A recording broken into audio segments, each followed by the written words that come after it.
कहेंगे उस बारे में कि सरकार ने पहला कदम उठाया तो है जीओआईटी की तरफ?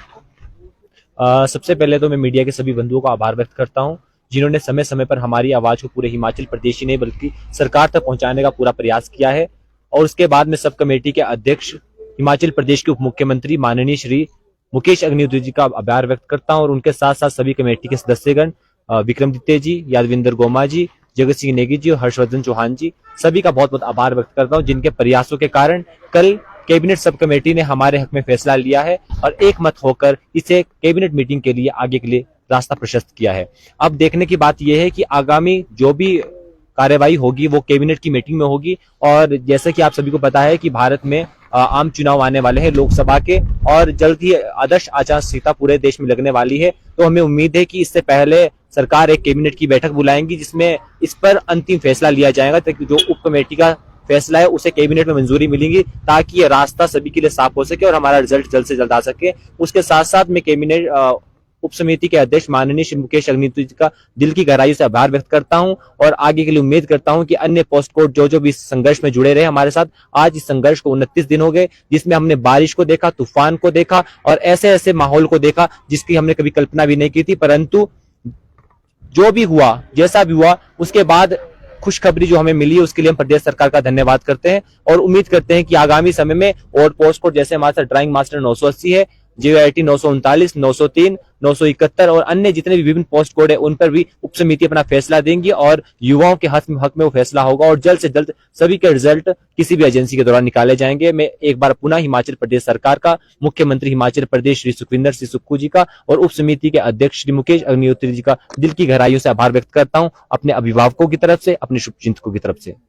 अभी जैसे कि आगे को आपने कहा कि आप जानना चाहेंगे लोकसभा के जो चुनाव भी आ रहे हैं, और अभी आप लोग जिस तरह से धरना प्रदर्शन में भी बैठे हुए, क्या आप अभी भी धरना प्रदर्शन में रहेंगे या जो है कुछ समय बाद जैसे कि अब वो फैसले शुरुआत हो गई है जो आईटी की तरफ से भी सरकार की तरफ से? जो शुरुआत हुई है सुखद है, परंतु संघर्ष हमने 29 दिनों तक देखा है, तो हम देखना चाहते हैं कि जो 2-3-4 दिनों के अंदर कैबिनेट की मीटिंग हो उसमें हमारे लिए अंतिम मोहर लगे। उसके बाद हम सचिवालय में जाकर माननीय मुख्यमंत्री जी का आभार व्यक्त करेंगे, उप समिति के अध्यक्ष का आभार व्यक्त करेंगे और सभी जितने भी सचिवालय में कर्मचारी है उनका मुंह मीठा करवाएंगे, ताकि जो अंतिम मोहर है, जो अंतिम फैसला है कैबिनेट की मीटिंग में ही होना है, उसको हम देखना चाहते हैं। तब तक हमारा कम्युनिकेशन जारी रहेगा। परिचय दे। मेरा नाम मोनिका हिमराल है और मैं शिमला से हूँ। आपका जो पोस्ट कोड है उसके बारे में हमें बताएं थोड़ा। मेरा पोस्ट कोड भी JOA 817 है और 939 भी है। तो सबसे पहले तो आप लोग मीडिया का भी थैंक यू कि आप लोग हर टाइम हमारे साथ यहाँ पे थे, चाहे बारिश थी या तूफान था। आप लोगों की वजह से सभी को पता चला कि हमारा पोस्ट कोड क्या था और इसमें क्या क्या कमियां थी और क्यों हमारा रिजल्ट नहीं निकाला जा रहा था। दूसरा, कल की कैबिनेट की मीटिंग के बाद हम लोग प्रदेश सरकार को भी थैंक यू बोलना चाहेंगे कि एटलीस्ट उन्होंने एक स्टेप तो लिया कि हम लोग एक स्टेप आगे गए कि आगे फर्दर प्रोसेस को जो है रिज्यूम किया जाए। हम लोग अभी भी प्रदेश सरकार से यही उम्मीद करते हैं कि हमारा जो कोड ऑफ कंडक्ट से पहले कैबिनेट की मीटिंग करवाई जाए और एटलीस्ट हमारा प्रोसेस को स्टार्ट करने के लिए एक ऑफिशियल नोटिफिकेशन निकाली जाए, ताकि हम लोग आगे अपना रिजल्ट का वेट कर पाए। जिस तरह से अभी हिमाचल में जो है लोकसभा के चुनाव भी आने वाले हैं और उससे पहले जो है आचार संहिता लगने वाली है। आचार संहिता लगने जो है अभी भी एक जो है कि हम कहें कि बीच में रुकावट है। अगर आचार संहिता लगने से पहले जो है फैसला ले लिया जाता है, आगामी जो भी कैबिनेट की मीटिंग होती है उसमें जो है इस मुद्दे को जो है एजेंडा की तरह रखा जाएगा और उसमें क्या फैसला लिया जाएगा, आप उसके बारे में क्या कहेंगे कि रुके हुए हैं, आप अभी भी इंतजार कर रहे हैं कि कब तक उसमें है मोहर लगा दी जाए? हम लोग सिर्फ यही चाहते हैं कि हमारा कोड ऑफ कंडक्ट से पहले एक कैबिनेट की मीटिंग हो, ताकि उसमें इतना तो बोला जाए कि हमारे प्रोसेस को रिज्यूम करने के लिए एक ऑफिशियल नोटिफिकेशन निकाली जाए। जी, मेरा नाम सुखेश राणा है। मैं डिस्ट्रिक्ट कुल्लू से बिलोंग करता हूँ। सर्वप्रथम तो मैं प्रदेश सरकार का दिल की गहराइयों से धन्यवाद करता हूँ। उसके बाद माननीय मुख्यमंत्री जी का भी दिल की गहराइयों से धन्यवाद करता हूँ कि उन्होंने हमारे इस मैटर को सुलझाने के लिए सब कमेटी का गठन किया। और उसके बाद सब कमेटी के जो अध्यक्ष माननीय डिप्टी CM अग्निहोत्री जी, आपका भी दिल की गहराइयों से धन्यवाद करता हूं। आपने कमेटी का कल जो बैठक है वो उसे लिया। आपके घर में इतनी ट्रेजेडी होने के बावजूद भी उसके बावजूद भी आपने हजारों अभ्यर्थियों का दुख दर्द हमारी पीड़ा को समझा, उसके लिए मैं आपका दिल की गहराई से आभार व्यक्त करता हूँ। उसके बाद जितने भी हमारे कमेटी के सदस्य हैं, टीका साहब, नेगी जी, हर्षवर्धन जी, गोमा जी, सबसे मुलाकात हुई थी। परसों टीका साहब से इवनिंग के टाइम में मुलाकात हुई थी, तो उन्होंने पूर्ण रूप से हमें आश्वस्त किया था कि कल या परसों हम आपके इस डिसीजन पे निर्णय लेने वाले हैं। तो हमें विश्वास था। और कल मॉर्निंग के टाइम में पहले हर्षवर्धन जी से मुलाकात हुई थी, उन्होंने भी यही कहा था कि हम शाम को इस पे बैठक कर रहे हैं और निर्णय जरूर ले लेंगे।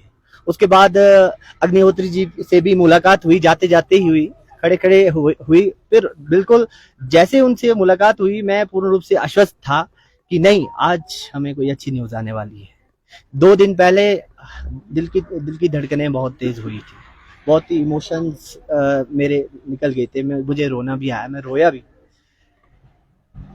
जिस तरीके से मुझे ये लग रहा था कि 28-29 दिन हो गए हैं यहाँ पे बैठे बैठे कि अब ऐसे जाना पड़ेगा 4-5 दिनों के बाद, कोड ऑफ कंडक्ट से पहले हमें ऐसे जाना पड़ेगा बिना रिजल्ट लिए, तो बहुत ही दुख हो रहा था।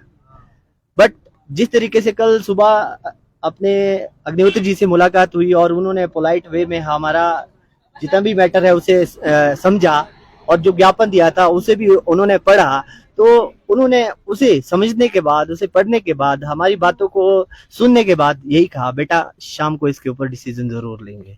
तो पूरे दिन में हम आश्वस्त थे कि शाम को हमारे इस जो ये मैटर अटका पड़ा हुआ है, इस पे डिसीजन आ जाएगा। आपके माध्यम से घर में बैठे मेरे जितने भी साथी हैं जो यहाँ पे आए, जिन्होंने हमारा सहयोग दिया, कंधे से कंधा मिलाकर जो हमारा एकम एक अनशन चला, हमारा योगदान दिया, और जितने भी हमारे भाई साथी है जो नहीं आ पाए और उन्होंने हमें फाइनेंशियल सपोर्ट किया, उनका भी दिल की गहराई से धन्यवाद करता हूँ। और जितने भी हमारे यहाँ पे लेडीज है जो हमारे लिए खाना बनाते थे, उनको भी मैं दिल की गहराइयों से धन्यवाद करता हूँ कि खराब मौसम होने के बावजूद भी, इतनी यहाँ से तेज बारिश हो रही थी, बर्फबारी हो रही थी, तूफान आ रहा था, उसके बावजूद भी वो यहाँ पे पहुंचे थे। उन्होंने हमें खाना प्रॉपर तरीके से बनाते थे।